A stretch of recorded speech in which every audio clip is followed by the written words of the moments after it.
Good morning, everyone. I'm sorry that I'm not there. I'm just a little bit under the weather. But I want to make sure that we could start off this next unit, which is going to be a long unit. It's broken into two different parts, strong. So we're going to start by looking at the idea of what a relation is and then what a function is and some of the key concepts of those things. So 99% of mathematics is about relations. And of that 99%, most of it is function work. So all that a relationship is, kind of as the word suggests, a relation is the idea of a um, connection between two variables. That's what a relation is. So we could talk about like hours worked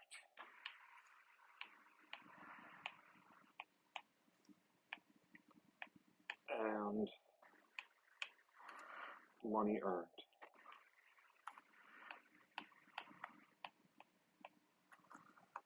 That's a relation. That is um, that idea of the number of hours worked tells us how much money we're going to have. So that is definitely a relationship. So that is what we're really going to be talking about today, and then we're going to build more into it. Now, there's lots of different ways in math that we show a relationship. The classic idea of y equals 2x plus 3. Well, that's a relation. It's also a function. But what that says is, if I want to know what y is, I need to take x, multiply it by 2, and add 3. That's telling us that there's some connection between those two ideas. So we can represent a relation in words. We can also do it as an equation, like I just did there. Another common way of representing a relation is through what we call a mapping. And when we deal with a mapping, that's what I've drawn here below two circles. And it's the idea of if I have x and that is y, then let's say that I've got 2, -3, and 4, and I could map this equation as y into here. So 2 times 2 is 4 plus 3, that gives me 7. -6 and 3 is -3, and 4 is 8, it's 11. So what a mapping shows is that when I put 2 into this relation, I get 7 for y, and so on and so forth. So this is another way of showing a relation. In this case, it's a function as well, but we've got that idea. So a mapping is just a way of showing two things. And in all honesty, one other way that we show relations is a coordinate pair. This says when x is 2, y is 7, that is a relation. So maybe you haven't had the formal discussion of it, but that's what we're doing. One of the key things that comes up with a relation is the idea of domain and range. So this is a phrasing that you're going to be stuck with for the rest of your math career, but domain is possible values. I can spell words of x. So what values of x can I put into this particular function and that will yield a value of y? Whereas the range,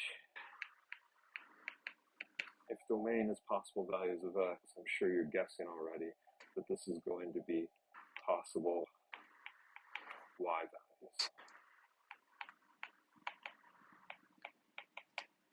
So if I'm just looking at the mapping, I could say that the domain of that mapping, I only see three values there. So my domain is x such that x is equal to 2, -3, or 4. 2, -3, or 4, and x is real. So my domain, we're back to set builder notation, is I'm saying that these are the possible values. Similarly, my range would be y such that y is 7, -3, or 11, and x is real. Now that's if I'm just looking at my map.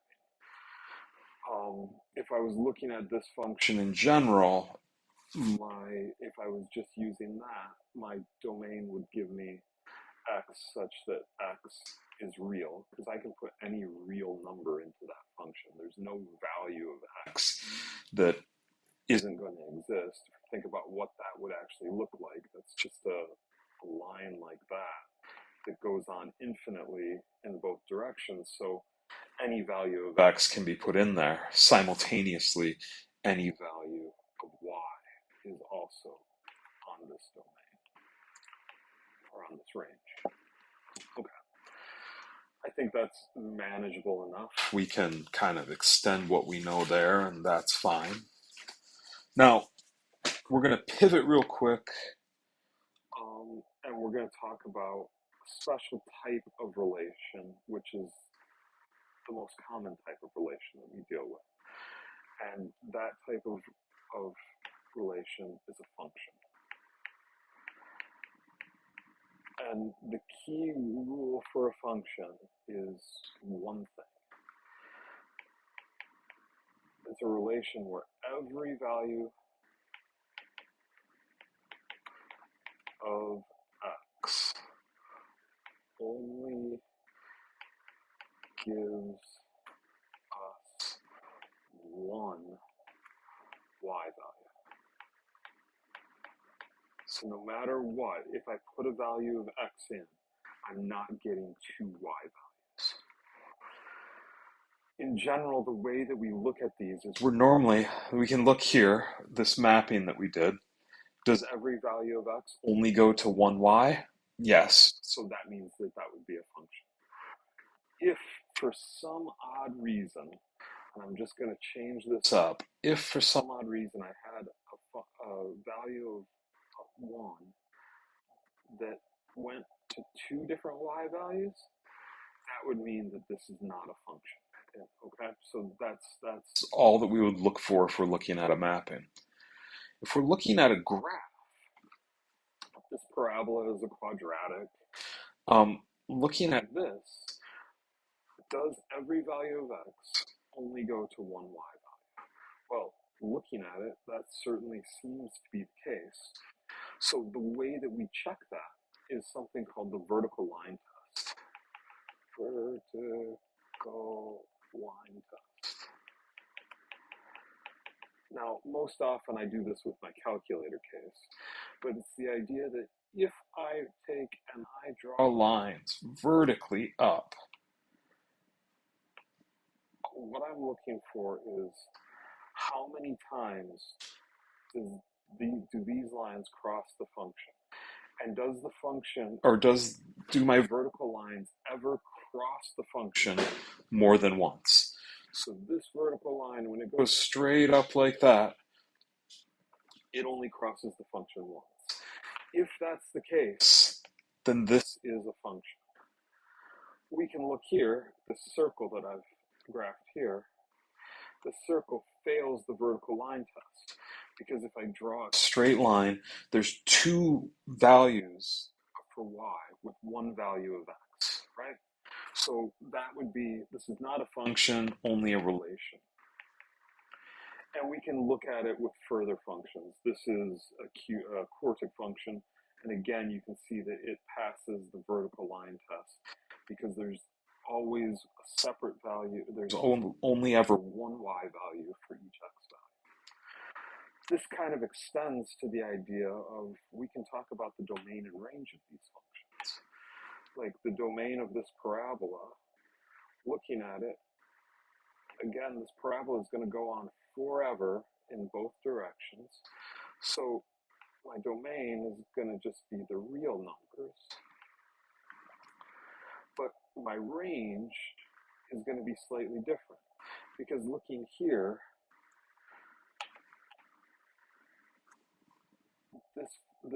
this parabola, it comes down, down, down, down, down, down, down, and then it turns and comes back up. That means that there's no y value that's below this 2. Hence, this is going to be y is always greater than or equal to 2, and y is real. I think with that, you can kind of see where we're going here. And, we could look at it the same way on this particular thing. Just going to move some things out of my way. Looking at this circle, well, the circle doesn't exist before x is -6. So my domain is x from -6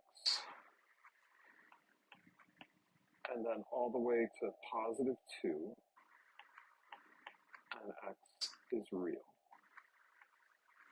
And I'm getting that from here and here. Those are my x values that are max and mins, right?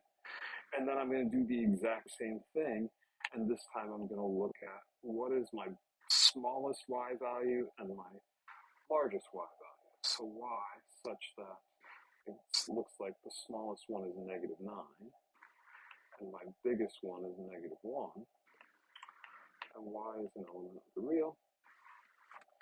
So we can find domain and range of a function. Again, we define a function as a relation where one value of x only gives us a single value of y.